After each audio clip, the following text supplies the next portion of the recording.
Good morning friends. Welcome to online super classes. मैं गणेश कुमार आप सबों का हार्दिक अभिनंदन करते हैं।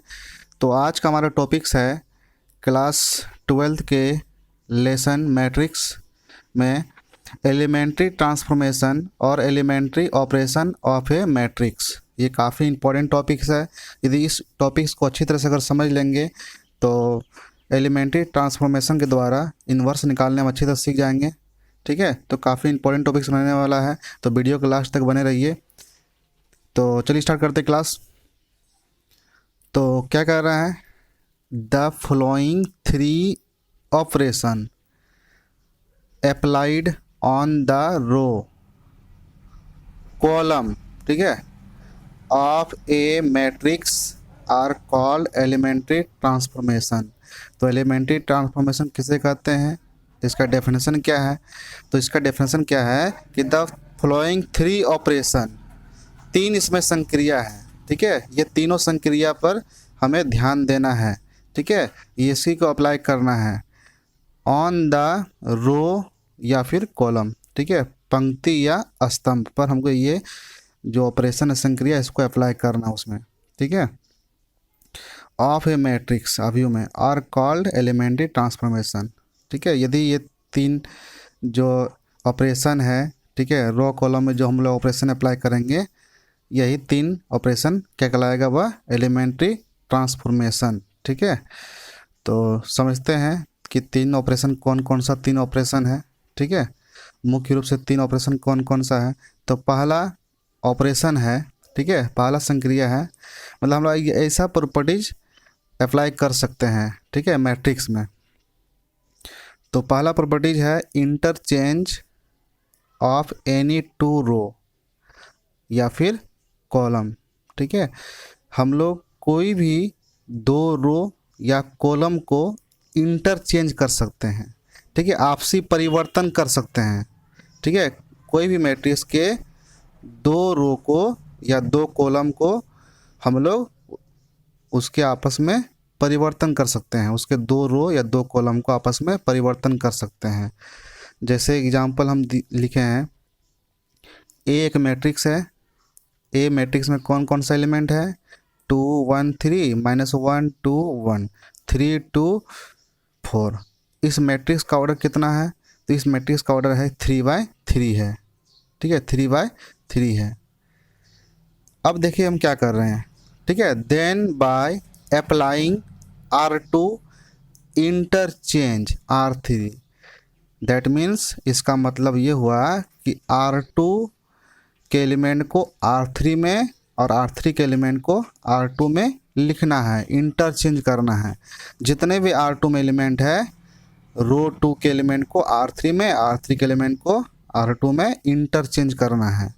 ठीक है, यदि दोनों को हम आपसी चेंज करेंगे या इंटरचेंज करेंगे, परिवर्तन करेंगे, एलिमेंट को स्थानांतरण करेंगे, तो हमें क्या प्राप्त होगा, वी गेट लेट बी। तो हम मान लेते हैं कि वो जो नया मैट्रिक्स प्राप्त होगा उसे हम क्या मान लिए, बी मान लिए। तो बी हमें क्या प्राप्त होगा, तो हम तो R1 चेंज नहीं कर रहे हैं, तो R1 में जैसा है एलिमेंट 2 1 3, तो 2 1 3 यथापूर्वक रहेगा, जैसा है वैसे ही रहेगा। तो हम चेंज किनको कर रहे हैं, R2 और R3 को चेंज कर रहे हैं। R2 का सारा एलिमेंट R3 में लिखना है और R3 का सारा एलिमेंट R2 में लिखना है। देखिए यहाँ पर है R2 में कौन कौन सा एलिमेंट है, -1 2 1, तो ये -1 2 1 कहाँ चला जाएगा, R3 में चला जाएगा, किस में, थर्ड में, -1 2 1। और ये नीचे जो है रो, थर्ड रो जो है 3 2 4, ये किस में चला जाएगा, सेकेंड रो में चला जाएगा। तो 3 2 4 मतलब इसमें जो यहाँ पर था सेकेंड रो में, वो आ गया थर्ड रो में, आ गया थर्ड रो जो था किस में चला गया, सेकेंड रो में चला गया। तो उम्मीद करते हैं कि ये जो पहला पॉइंट था इसको अच्छी तरह समझ गए होंगे। आते हैं सेकेंड नंबर। तो सेकेंड नंबर क्या कह रहा है, ये भी काफ़ी इंपॉर्टेंट है, मल्टीप्लाइंग ऑल एलिमेंट। ठीक है, multiplying all element of a रो और column of a matrix bye a non zero scalar.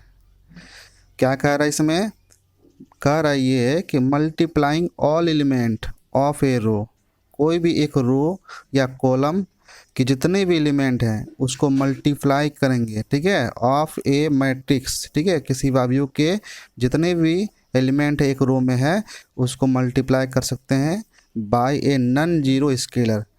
इसका मतलब ये कह रहा है कि कोई भी एक मैट्रिक्स में कोई भी एक रो या कोई भी एक कॉलम, ठीक है, एनी रो एनी कॉलम, उस रो या उस कॉलम के एलिमेंट को हम लोग किसी भी स्केलर से, नॉन जीरो स्केलर से हम लोग मल्टीप्लाई कर सकते हैं, ठीक है। उस रो या उस कॉलम में जितने भी एलिमेंट हैं तो सब के साथ उसमें गुना करना है, ठीक है।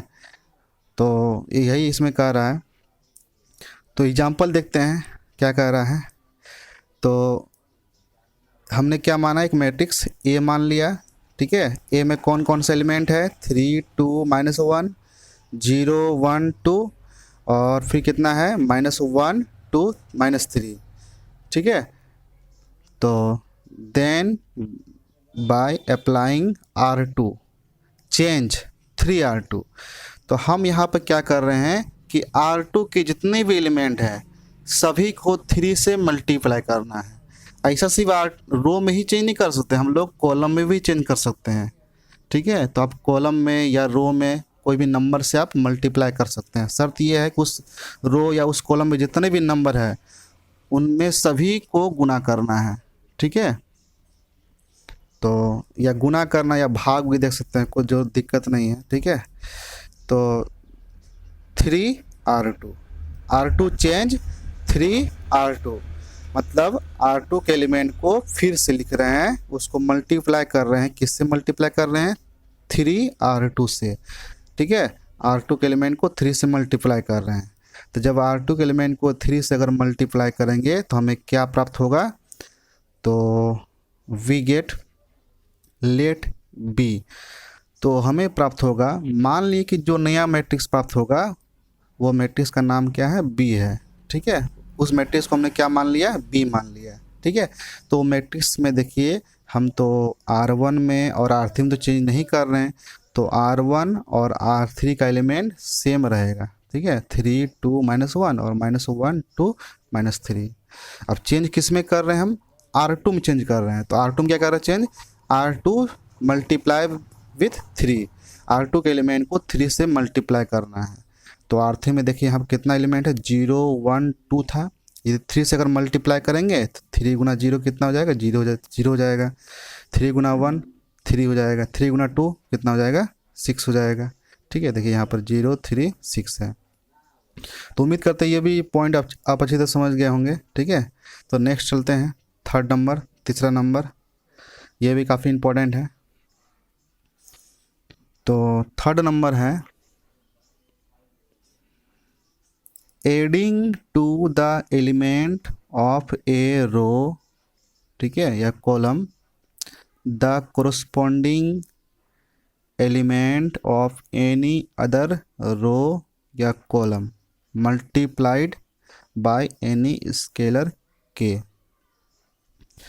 इसमें क्या कह रहा है कि हम लोग कोई भी एक रो, ठीक है, कोई भी मान लेते हैं, चलिए 2 रो मानते हैं, ठीक है। तो 2 रो के एलिमेंट को हम लोग जोड़ सकते हैं, ठीक है। उसमें से एक रो को कुछ स्केलर से मल्टीप्लाई करके किसी अन्य दूसरे रो के साथ हम उसे जोड़ सकते हैं। तो फिर से कह रहे हैं, क्या कह रहा है इसमें, इसमें कह रहा है कि कोई भी 2 रो को हम लोग जोड़ सकते हैं, कोई भी 2 रो में किसी एक रो को किसी अन्य स्केलर से गुना करके दोनों रो को हम लोग फिर से जोड़ सकते हैं, ठीक है। इसमें यही कह रहा है, adding to the element of a row the corresponding element, ठीक है, उसी रो के मतलब उसी रो के जो समरूप है, ठीक है। जैसे फर्स्ट कॉलम का फर्स्ट रो उसी फर्स्ट कॉलम का सेकेंड रो, ठीक है, कोरस्पॉन्डिंग उसी के समरूप में जो एलिमेंट है उसी उसमें किसी अन्य नंबर के साथ जोड़ कर उसमें हम लोग मल्टीप्लाई करके जोड़ सकते हैं, ठीक है। तो चलिए एग्जाम्पल के द्वारा समझते हैं क्या कह रहा है, ठीक है, कि कौन सा मैट्रिक्स लेते हैं। तो यहाँ पर हम लोग क्या लिए हैं, ए लिए हैं, ठीक है।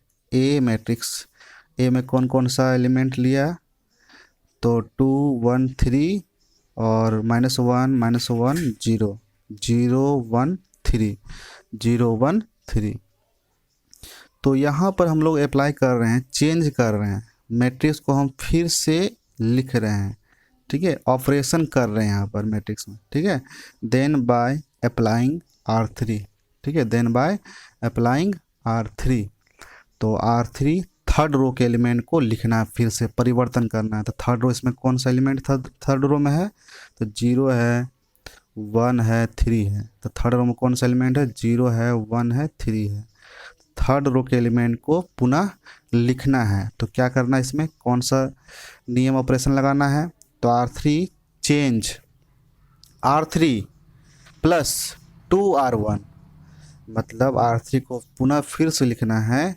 R3 जितने R3 में एलिमेंट है वो R3 प्लस, और R1 में जो एलिमेंट है, कोरस्पोंडिंग जो एलिमेंट R1 में है, ठीक है।